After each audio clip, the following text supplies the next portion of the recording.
Hi, everybody. We will get started shortly. We're just waiting to make sure that all families have been able to log on. Thank you.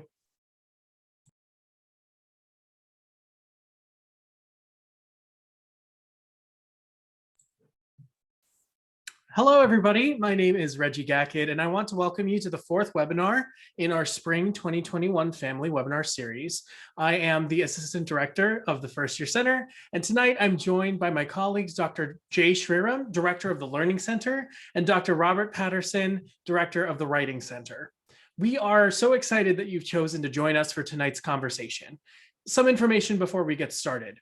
First, we want to make sure that you know how to submit questions during the course of this webinar. You will notice that we've given you the ability to ask questions via the Q&A feature.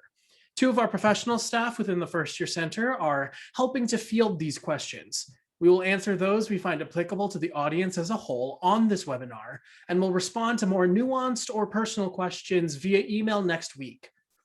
Let's go ahead and make sure you know how to use the Q&A feature. To use the Q&A feature to share the, I'm so sorry, you go ahead and use the Q&A feature to share the place that you're watching from, and then we'll name a few of those places on air. While you do that, we will be showing a PowerPoint created by our panelists during tonight's webinar. However, if you prefer to download this PowerPoint and follow along on your own, please follow the link just shared in the chat. As a note, in the chat feature, we will be sharing links and email addresses throughout the duration of the webinar. Third, this webinar is being recorded live. Later this week, we will upload this webinar to the families.woostel.edu website. Lastly, in a moment, we will hear from Dr. Sriram and Dr. Patterson about the academic support services provided by their teams. If something they say sparks a question, don't forget to send us your question using the Q&A feature. After hearing from our panelists, we will move into the Q&A portion of the evening. Before passing things along to our panelists, I want to share some of the places that people are joining us from. We have families tuning in from Raleigh, North Carolina, Kansas City, Missouri, Fairfax, California, among some other places. Now, since I know you all want to hear more about academic support services, I will turn it over to our panelists.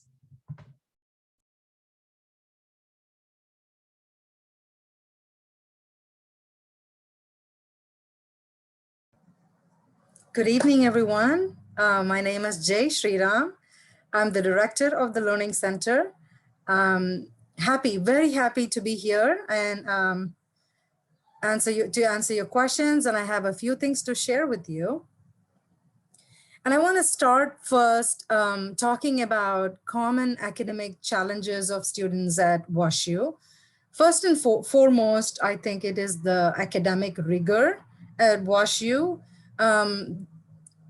The exact reason why students chose Washington University for, right? The instructors set the bar really high for the students, and that's definitely challenging for them.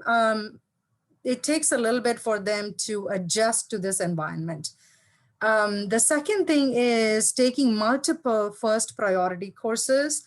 That is introductory courses where a lot of information is provided to them. It's like a survey courses, if you will, where they can pick and choose what information that they like and learn more about some of them in the future. And the third is, the courses that they are taking might be just right or a stretch for them, whereas a breeze for the other students. And that might confirm imposter syndrome that the students might have, if they have, and also threaten their sense of belonging. They might feel that they don't belong here while everybody else does. And first exam is definitely might be a big blow for the students. As I said before, the instructors set the bar really high for the students. And studying the day before the exam or 2 days before the exam or 3 days before the exam isn't going to cut it, because the students are required to think critically, apply what they learn and maybe marinate on the information a lot longer. So the first exam is really, an awakening moment, if you will. The last and the most important is time management. Having a very structured schedule in high school and then coming in to have all Wednesday free or all Fridays free, and having all that time initially and not knowing what to do with their time, unstructured time, can be really challenging for them. And part of it is growing pain and learning how to use their time. And when no one's looking over their shoulders, no reminders being sent about the homework that is due or the exam that's coming up in a couple of weeks, can be initially challenging until they get their bearings. All right, so moving on to how we support students. The most popular program is peer-led team learning, popularly called PLTL, and they are weekly structured study groups led by a peer mentor. I want to say that we have about 200 undergraduate peer mentors. We are one of the largest student employer on campus. And most of them actually serve as PLTL leaders, peer-led team learning leaders. And PLTL programs provided for physics, both physics 1 and physics 2, chemistry 1, chemistry 2, for both tracks of chemistry, calculus 1, 2, and 3. And attendance is mandatory. Students enroll in the beginning of the semester, and out of the 11 sessions, they must at least attend 8 of them.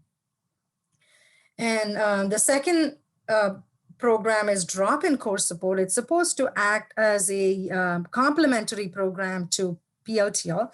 PLTL is more structured. They have a problem-solving packet that they work on during the structured study groups. Whereas the drop-in is, our peer mentor is available for a couple of hours during the week, or more than even a couple of hours during the week. And students can drop in and drop out anytime during that session. And the agenda is driven by the student, students and the questions that they might have, or the time of the semester. If it's before the exam, then it's more of an exam review session. And if it's after the exam, it could be used as a way of reflecting on the exam itself. So it's really driven by the student, and no appointment is necessary. Students can just drop in and drop out. And if PLTL's attendance is somewhat as a challenge for the students, that they can't go to all of the sessions, so they don't sign up for PLTL, drop-in can be a good complementary supplemental program. And the last one is the academic skills coaching program. This is a very new program. We've only had it for 1.5 years now. And we added this after closely observing the challenges of the students that I talked about in the previous slide.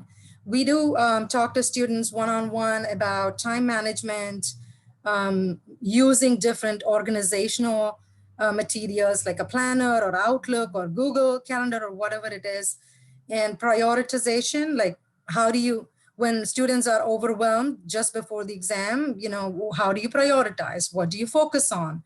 And also study skills. Like I said before, the instructors require the students to think critically, apply the materials that they learn in the lectures, and marinate on that information longer, and how to effectively do that. We work with students on that too.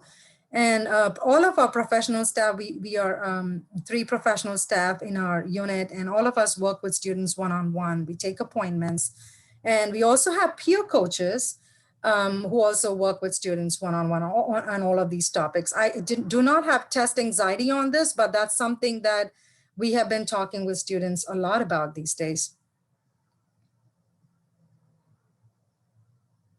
And I also wanted to point out, we are not the only academic support place on campus, right? I wanted to highlight the ecosystem that's available to students, and consider professors, their instructors, as their point of support as well, because the instructors have help sessions, office hours on Zoom land these days. So, I think the instructors know a lot about the exams and what kind of questions they are going to ask and how they are going to be evaluated, and where the students should pay attention. And I think they are an important resource for students. The TAs and AIs who work really closely with the instructors as well. And the four-year advisors, they want to think about the courses they want to enroll in. And study groups, they can also form study groups with the students. If they are in recitation sessions, they have a closer contact with the rest of the students in class, they can form study groups. And PLTL and help rooms, if they are in the math department, there are help rooms, and also our own peer mentors. And I also want to point out that the schools themselves have tutoring opportunities, like engineering services. Engineering student services has a very good tutoring program, and business school also has tutoring program as well.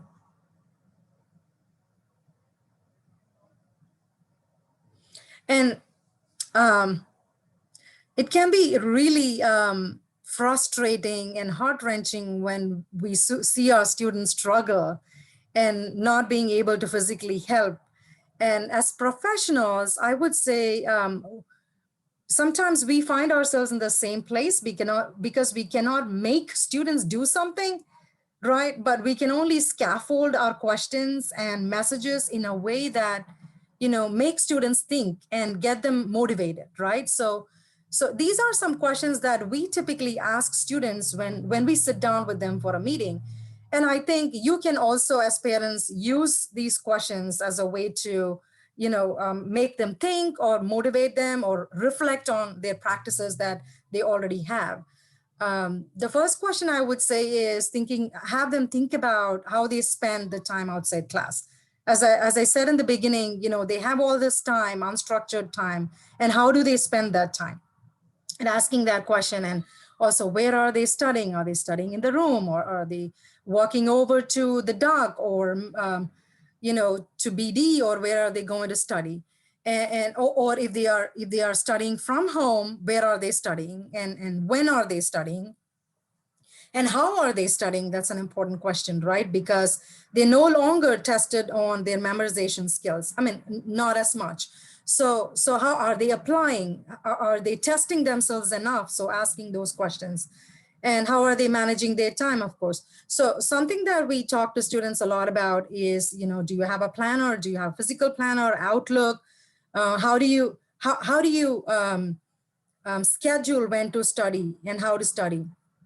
And the other thing we have been talking with students a lot about is that now most of the courses are offered online, right?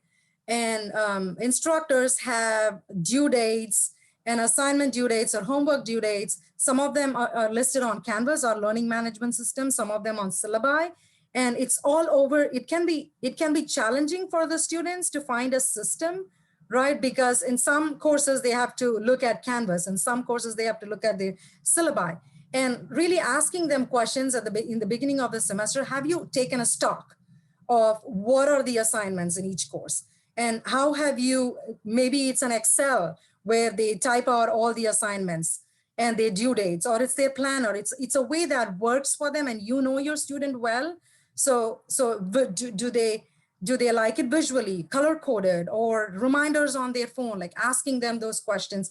We have seen that it's been really challenging for students, especially with ADD or ADHD, having materials in several places and like consolidating them. It can be a boring task and can be done collectively as well. Like 2 or 3 students get together to do this can be less intimidating and daunting. And, how are you reading your material? Like I said before, are you testing yourself?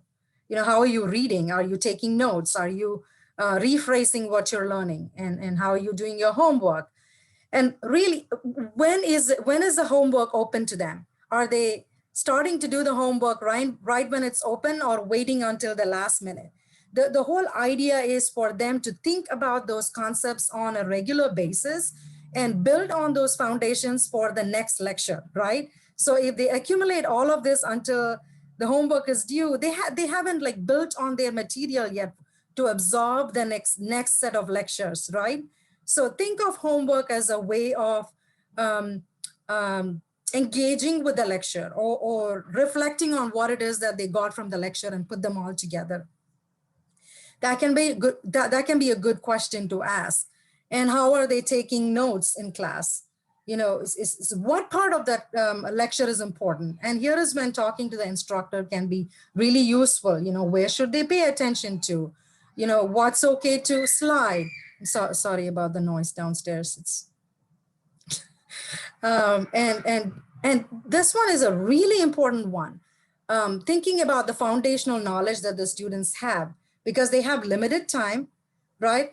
How much time they can invest in to bridge that foundational knowledge gap that they have, right?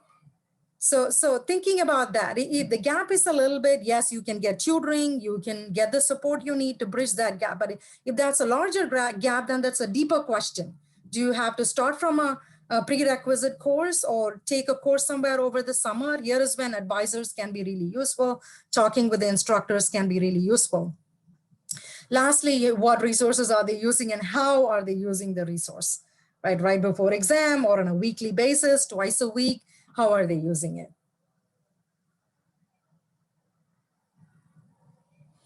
And lastly, what looks like an academic challenge can be a symptom of other things. And being overextended in this is typical, but in a Zoom world right now where 90% of the courses are online, it's really the opposite, or the lack of social activities, lack of extracurricular activities, and being overextended by just being on Zoom, right? It could be that, homesickness if they are on campus, or being cut out from WashU if they are staying at home, conflicts, and just struggling to connect with the campus, struggling to connect with the students, with the peers in the classes that they are taking. And we are actually seeing a lot of anxiety and depression as well. And that could be it. And fear of failure, imposter syndrome, perfectionism, all of those could be a factor which actually looks like an academic, which affects academics and looks like an academic challenge, of course, and also disability. And we can work with students on fear of failure or perfectionism, imposter syndrome, all of that. We can meet with students on a weekly basis. Our peer coaches can do that as well. Yep, and you can email me directly. I think you will find it in the chat. It's Jayanti Sriram at worcester.edu, and you can find all of that information on our website as well. I'm happy to answer any questions in the end.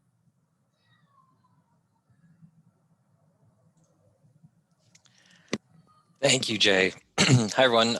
Thanks for joining us. My name is Rob Patterson. I've been at WashU for 21 years now. I've been director of the Writing Center for about 10 years. And before I go to our first slide, I want to say that most times when people hear about what I do for a living, oh, you work in the Writing Center, they either want to talk to me about grammar, which I don't really want to talk about, or what they want to do is say, oh, students these days, the writing is just so bad. You must see such bad writing. And I kind of get a little defensive of our students because we see wonderful things in the Writing Center. We see amazing writing. We see great writers who maybe haven't figured everything out yet and are working at it. We have these amazing conversations and interactions with our students. And it's just a group of writers in the Writing Center meeting with the writers coming into the Writing Center or connecting with us over Zoom right now to have conversations about how can we push our ideas forward and how can we communicate those more effectively than we have in the past. And so, that's really at the heart of what we're doing, is working with strong writers and not so strong writers, but it's just everyone is just trying to push themselves further. So what do? We work with all writers across the university. We're working with undergraduates, graduates, postdocs, faculty, and we're working not only on all forms of writing, and that can be papers for courses, senior theses, applications, whether it's a student applying to be an RA or a WUSA, or applying for summer internships, applying for graduate school, medical school, law school, jobs, whatever kind of thing that someone might be writing, we will help with that. And it's not just the writing that we're working on. As Jay was talking about, oftentimes the academic struggles are tied to many other things. And with writing, oftentimes it's a head game. It's about confidence. It's about resilience. It's about the thinking and the critical thinking. And really what we're working on is their self-awareness as scholars, writers, and human beings. And that's what makes this work really enjoyable. And that's also what I believe helps with student success more so than just going through and line editing and telling them exactly what to fix. So how do we do that? It's entirely one-on-one. So what we're able to do is build a personal one-on-one connection where we are giving 100% of our attention to that writer and their work in that moment. This is quite different than when I'm in a faculty role and when I'm grading papers or teaching an entire class. I can give advice about how to write papers to an entire class, but when I'm working one-on-one, what I can do is I can not only see exactly what a student needs, but I can also listen to them and where they are and what is their process and what are they struggling with? How did they get to these ideas? And that gives me so much more insight into being able to help them. So in that way, we're respecting students as writers and scholars who have something valuable to contribute to this scholarly conversation that we're all a part of. And we're there to act as a coach and an ally rather than the grader, the judger, the evaluator, which is quite frankly why writing center work is way better than my teaching work, because I don't have to grade. So we're engaging writers and their ideas. We're not line editing, we're not fixing their work. And many of our students have had that experience in high school where their teacher would literally go through and fix things, and then they would go and change it in the document and print a new one and turn it in and get the A. And I don't believe that actually helps people become better writers. It certainly got them the A's before. But what we're doing is we're respecting writers as scholars in the process of developing ideas and trying to find the best way to communicate them. And we've been there. So that's why we are interested in trying to help the next generation come through that process a little less painfully, and to be able to enjoy the process a little bit more. And we do this by focusing on the long game. Faculty get to work with someone over the course of one semester.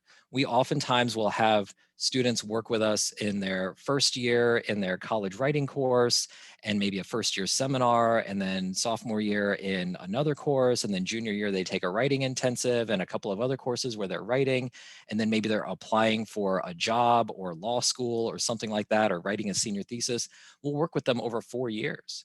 We've even worked with some students over 6 or 8 years because they ended up coming here for graduate school as well. And those relationships really are part of the strength of what we are able to bring to students. Of course, we're able to help with one appointment, but multiple appointments, multiple sessions are usually where students really do benefit from this resource. Now for the nuts and bolts. So what do? We serve all levels, all divisions, regardless of what they're writing and what course they might be writing for. So not just English classes, not just writing classes. We've helped people in writing for art classes and engineering and business and law and so on. We work primarily by appointment. Generally speaking, making an appointment a couple of weeks before a student wants to come in is a great idea. I can safely now say, I wasn't able to say this a couple of years ago, but we've now been able to put enough undergraduate support in place where if an undergraduate wants an appointment with us, chances are they'll be able to find one within the next few days in the spring semester. In the fall semester, we tend to get a little busier and we're working on kind of meeting that demand. And I'll talk a little bit about the wait list and what to do if there's no appointment a little later on. Their 1-hour sessions gives us plenty of time to talk about what they're working on. We're open every day but Saturday, days and evenings, and our staff includes professional graduate and undergraduate tutors. The graduate and undergraduate students who work with us, they go through a very competitive selection process and a pretty rigorous training process in order to be able to work with students. And again, it's any kind of writing, coursework, senior theses, application materials. We've even helped with emails to faculty and yes, to parents explaining tricky situations.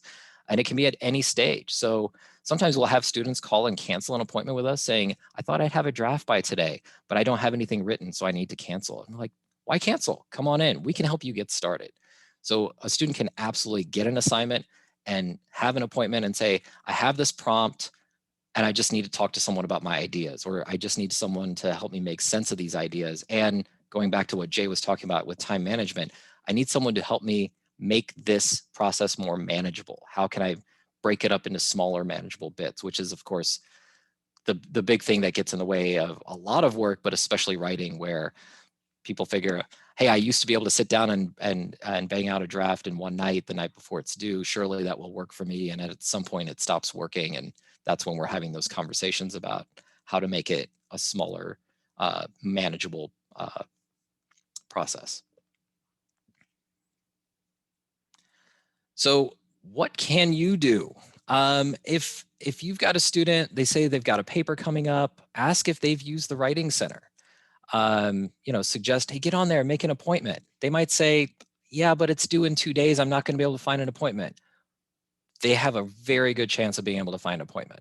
If they tell you they're working on an application, ask if they've used the Writing Center.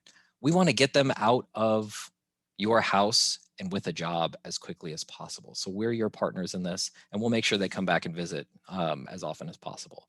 If they tell you that our schedule is full, there are a number of things to do. First, we have a waitlist function on our online scheduling system. They get text messages whenever there's an opening. Students often make appointments and then cancel, and then they'll get a text message saying there's an opening. And we're always adding appointments. So we do have a number of staff members who add their availability a little bit closer to date, sometimes a few days before, sometimes a week before, and even sometimes the day of, they'll add some appointments. And oftentimes they're asking, who's on the wait list? Do we have a lot of people on the wait list? I can help a few people out. And if they're really having a hard time finding an appointment with us, just have them contact us directly.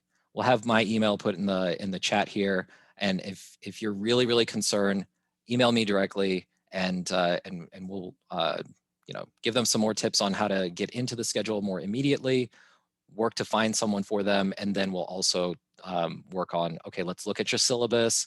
When is the next paper due and the paper due after that, so we can get those in advance. What if they tell you that they're already good writers, right? Hey, I've got it. I've always gotten good grades on papers. Well, of course, there's reminding them that they can always improve. There's pointing out that all writers include other people in their process, that you're writing for other humans. You should involve people in your process. But one of the big things that I like to tell people, and I tell faculty this when they question, why should we have to give so much writing help, right? This isn't remedial help. This is exactly what every published writer on campus does. All of those faculty members who do research and publish, they don't just write it and send it out there. They walk next door and share their ideas and writing with other colleagues.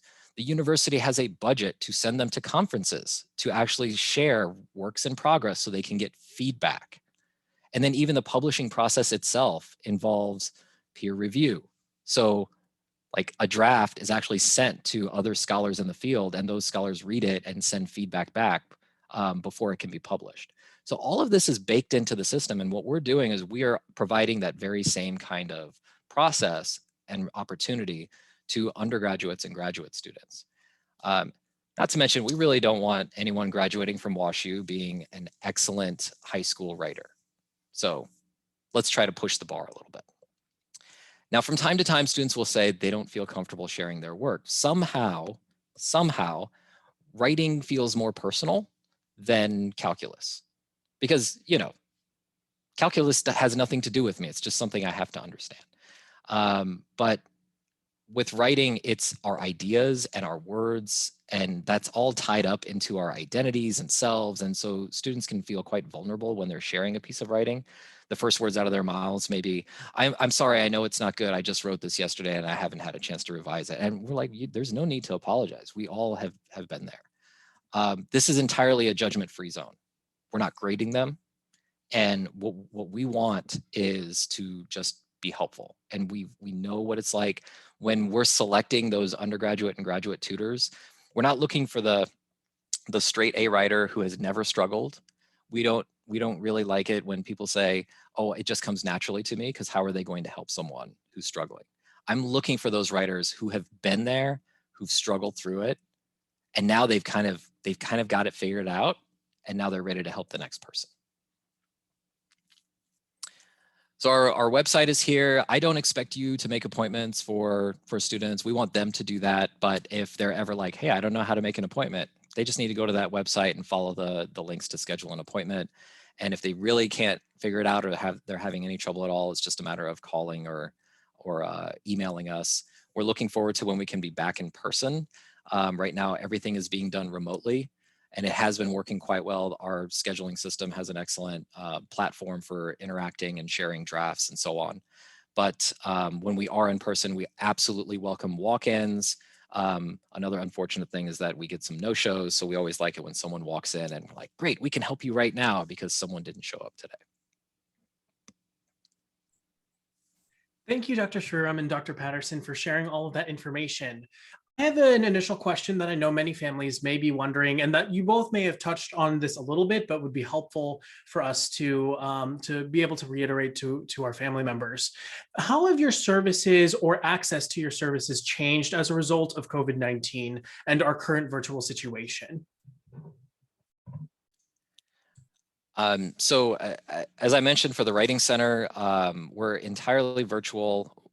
We actually offered remote tutoring before COVID because we know students would be studying abroad, or they might be working on some projects over the summer, and we just expanded that to every appointment. So it's been working very well, and when we do have some technical difficulties, sometimes we'll switch over to Zoom or phone if our platform isn't working well. One of the tricks is students who are not in the United States. We know many of our international students have not been able to come to the United States, and so they're in wildly different time zones. So this semester, although our hours are technically 11 a.m. to 9 p.m. St. Louis time, we've added some appointments as early as 8 a.m. and some going as late as 11 p.m. to just kind of have some more reasonable options in place. So hopefully that's making it a little easier for our students outside the United States. And yes, same with us too. All our programming now virtual, mostly using Zoom for all our programming. We have distributed devices, either a tablet or a document camera to our peer mentors. So most of them do have a device that they use to, solve problems or draw things out or write or to make it more interactive with our students. And as Rob mentioned, we also have different hours, especially the drop-in or the PLTL programs. It's not all of those, are scheduled in the usual time, but extended as well. We do have workshops. It was challenging initially to train all of our peer mentors to do programming virtually. So we did a bunch of training in the beginning of the semester, and also training students on how to support students online, right? Like if a student gets dropped out of a virtual session, what do you do? What are the procedures here, and how do you connect with them later? So we did do a bunch of training with our peer leaders and mentors, and we did do a few workshops in the beginning of the semester about how to manage time, how to manage stress and procrastination, all that in the current environment. Thank you so much. We will now be moving on to the remainder of our question and answer portion of this webinar. As a reminder, please feel free to submit your questions via the Q&A feature at the bottom of the screen. We have some initial submitted questions from folks. Dr. Sriram, what individual tutoring options are available to students, whether they are on campus or if they may be living off campus? Absolutely. I did not mention about this in one of the slides where I talked about our programs. That's because it's a relatively newer program. We haven't had the time or energy to scale up yet. It's called Matched Academic Mentoring, which is analogous to tutoring. And it's available for almost all of the foundational courses. We don't have a list of tutors on our website. That's because we want students to go through us. And so we have an opportunity to talk with them about their needs and what resources might be right for them, right? What we want to do is that, exactly figure out what the students need. Maybe they want help with homework. Maybe they want help with prioritization. Maybe they want help with test anxiety. And we don't want to throw more resources at them and fill their calendars, right, without being intentional. So that's our idea. And definitely go through us, email us if you want to get individualized tutoring. Also, as I said before, engineering school has tutoring opportunities as well, and business school also has tutoring opportunities.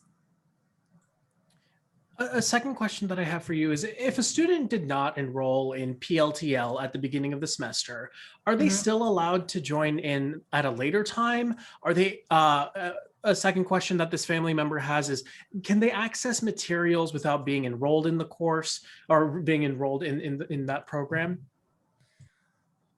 First, for answer to the first question, no, they cannot enroll in PLTL at a later point of time. The reason is that it might disorient the already existing groups. If they already have built a rapport, and adding a new member will change the dynamics. That is the reason. But there are always students dropping out of the program halfway through because of schedule conflicts or other reasons, or dropping out of the course itself. I would say it doesn't harm to email the coordinator, email the PLTL coordinator to ask, can I be enrolled? Like 3 weeks in, if there is a space, I think that could be accommodated, but it's entirely up to the coordinator and the space they have in the groups. And this answer to your second question, having access to the materials, students can attend PLTL without getting credit, right? Whether that's an option, whether or not they want to enroll enroll with credit or without credit. But they cannot access the materials if they are not in the program. So the idea is to work on the problems with the group.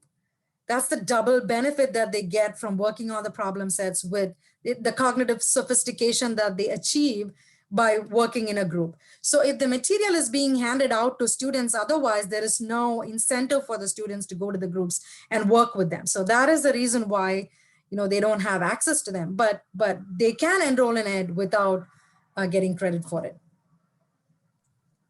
This next question is for both of you. Are all of your services free, or do students have to pay for any portions of them?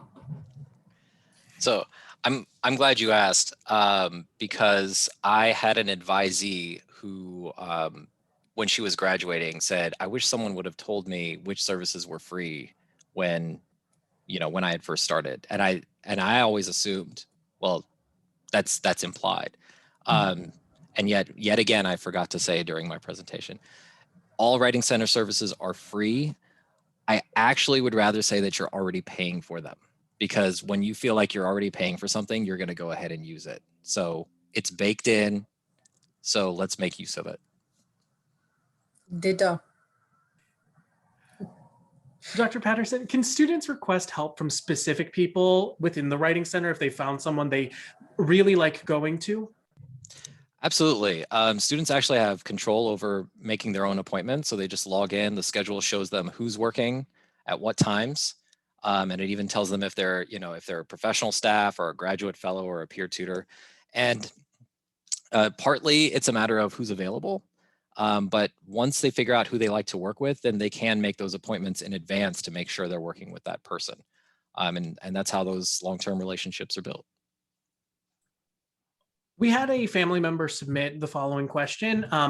What does the process look like for students who require learning accommodations, and how should they get started? I'm going to go ahead and provide the answer. So for students needing learning accommodations, we encourage them to contact Disability Resources. The team within Disability Resources will serve as the first point of contact for those students that need learning accommodations. We will share both the email address and the website link for Disability Resources here in the chat. Can you all speak to what the classroom experience is like? So what is the average class size here at WashU? And how can I as a parent know that my student is receiving individual support in a larger lecture style class?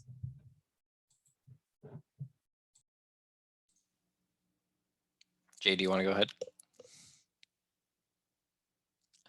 So I'm not sure about the exact number for the average size class, but some of our introductory classes might have 100, 200 students in them in a large lecture hall. But the vast majority of classes that students take are going to be much, much smaller. I'm actually teaching a class with 5 students this semester and another with 11. Those larger classes are usually going to have subsections which meet once a week in a smaller group setting where there are section leaders, basically instructors or graduate instructors who are leading those to make sure that they're still getting that touch point. But the vast majority of classes that most undergraduates take, they're going to be smaller. They're going to have their professor is going to have office hours, and that's so underutilized. We love it that students come to the Writing Center, to the Learning Center, but we also see our role as trying to get students to realize you can also go to your professor. And sometimes they're leaving our appointments with a list of questions that we say, this is an opportunity. Meet with your professor, or even just email them and ask them these questions, because they're the experts. They're writing the exams. They're writing the essay assignments. So we really do push that. And I like to point out that most professors are sitting there with nobody in their office hours. And it doesn't have to be someone who's struggling who comes in. It can just be someone who's interested in talking about the subject.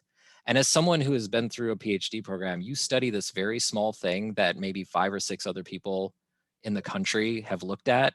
You get excited when an undergraduate actually asks you about that thing or whatever it is that you're teaching. So it's not something to be intimidated by. You're going to make that person's day. Is there any group programming offered to students that teaches them about studying and time management skills in general that are not related to specific classes? Yes, that's the academic skills peer coaching program. And students can make appointments with a peer coach on our website. They can meet with a coach one-on-one, or during a drop-in session. There can be other students who go to the same session as well. And they can also make an appointment with us. And we also meet with students on an ongoing basis.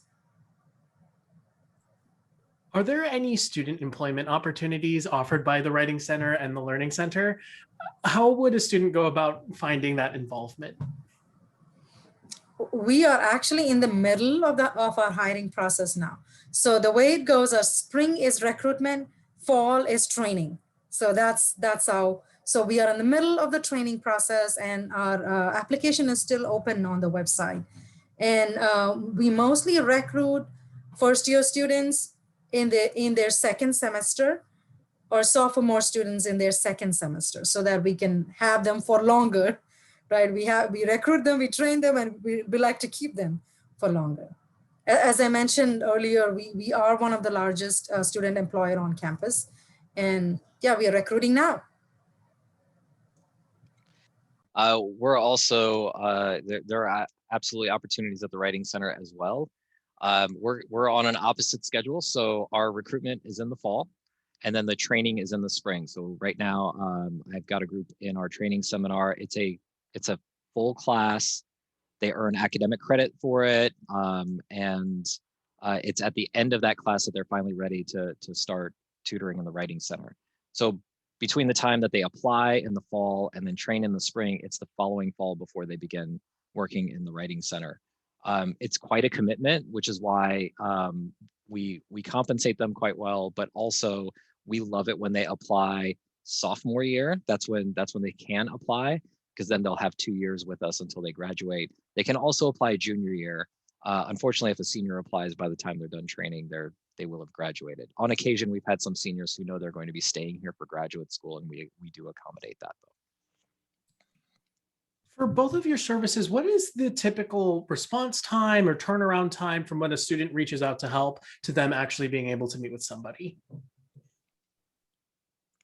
So for the Writing Center, it varies. It all depends on, if they're looking at the schedule for today.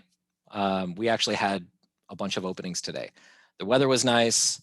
It's getting late in the spring, and there were plenty of people who called to cancel their appointments today. So we could have seen more people today. But then as it gets busier near the end of the semester, it may fill up. But like I said, we've got the wait list, and then we do have some staff members who are adding their availability as we go. My thing is that if you are looking for the help, you will get offered there you will either see openings or you will be offered openings. It's just a matter of whether students take them or if it works with their schedules. But if they're really in a crunch, they can always reach out and we'll do what we can to see them as soon as possible. And with us, all our programs are already set up except for the academic skills part or the matched academic mentoring part. And we typically respond and even try to set up meetings the same week if it's not right before the exam, because right before the exam, it can get really hectic. So other than that, we try to respond and meet with the student the same week.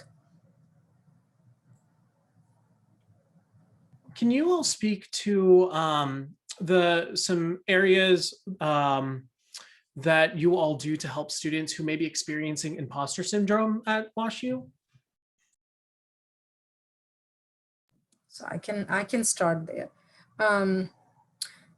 I would say there are a couple of tiers here to explain, like because most of our services are offered by students themselves.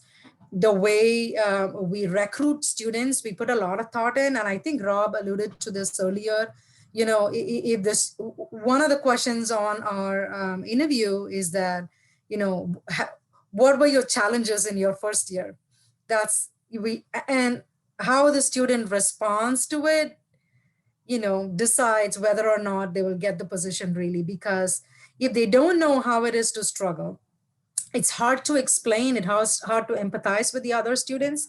And it also helps us to normalize the challenges that the first year students are facing, right? It's the academic rigor and putting the focus on the common challenges that happens, like take the attention away from self-deficits that the students think of. You know, it helps us focus on the strengths rather than the deficiencies. So that's one way we do it. The other is the academic skills programming, and the workshops that we have tried to offer also touch on imposter syndrome. We don't directly do that, but we talk about the challenges and say that the bar is high here. So everybody struggles. You might think that this person is not struggling and it's a breeze for them, but they might be struggling elsewhere. So we try to talk to students about it without talking about imposter syndrome, sometimes even directly when we meet with them, you know, one-on-one. Yeah, I feel like in the Writing Center, we have imposter syndrome conversations with graduate students way more often, because it's when they're trying to write that dissertation that they feel like, you know, I don't know, I shouldn't be here. But the approach that I was talking about, in conjunction with what Jay's talking about, we normalize the use of help, right? Like anyone who's successful used every resource available to them. So using these resources is not an admission of some kind of deficiency, it's being smart. That's how those millionaires became millionaires, and that's how they stay millionaires.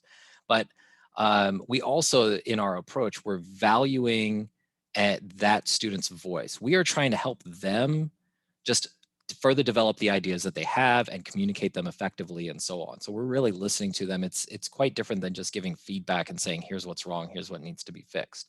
We focus on the things they're doing very well. We're there to be encouraging. We're there to build up their confidence, because we, like I said before, it is a head game. And oftentimes that's what's getting in the way of them just focusing on the ideas, as opposed to, you know, my grade, or I'm not good enough. We are going to ask one last question for the evening. As a reminder, any questions that were not able to be answered during the webinar will be addressed via email directly to the person who posed the question. Panelists, thank you so much for the information that you shared tonight. Our last question, what advice do you have for families in terms of academically supporting their students from afar? I think I could talk about a couple of things I missed on my slide. So the first is, I think, listening when they release the pressure. I mean, I'm sharing this because that's what we do with them. Just listening, let them vent, release the pressure before asking any further questions. Just being there, I think, letting them be in the moment. And two is, they can get really myopic with their vision on, you know, academic vision and why they are here for and what they are here to, you know, learn.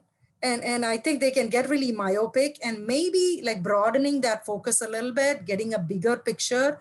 However you do that with your student, I think you know them best, like giving them that bigger perspective. And where does academics fall in that perspective?